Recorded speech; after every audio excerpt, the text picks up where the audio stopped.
Two new reports are fueling fears over Iran's nuclear program and prompting new calls for tougher punishments against Iran. First of all, international inspectors now say equipment that could help the country build a nuclear weapon is suddenly missing from a laboratory in Tehran, just months after the country told a United Nations watchdog group that it did indeed have the device. This comes as inspectors warn that Iran has enough material to eventually make two nuclear weapons. That means even if Tehran agrees to a deal that's now in the works to reduce its uranium stockpile by a certain amount, Tehran would still have enough fuel for one weapon. Essentially, that defeats the purpose of the deal. Iran reports it is not trying to build a weapon at all and that its nuclear program is for peaceful purposes. With us now, the Pulitzer Prize-winning journalist and Fox News contributor, Judith Miller. Hello, Judith. Hi, Shep. What am I to take away from this? What's the headline here?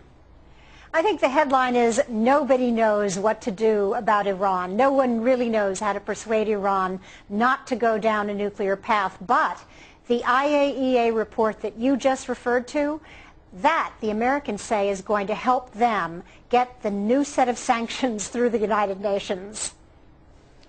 So the thinking is that these sanctions will help? Well, they couldn't hurt. And there have been 3 sets of sanctions. There have been 5 resolutions. None of them has stopped Iran.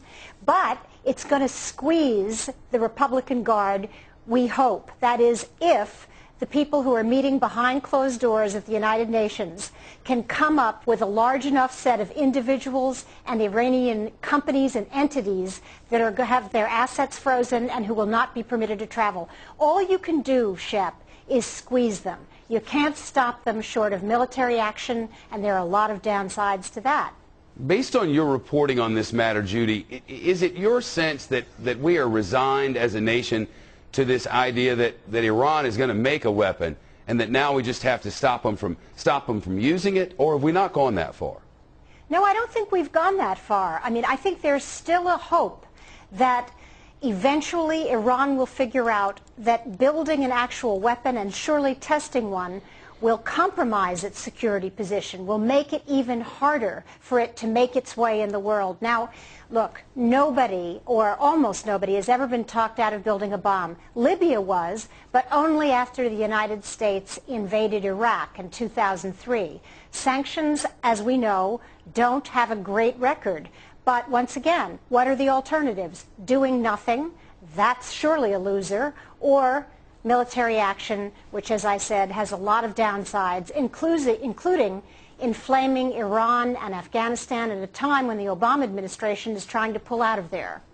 Judith Miller, live in Washington on Capitol Hill. Judith, great to see you. Thank you.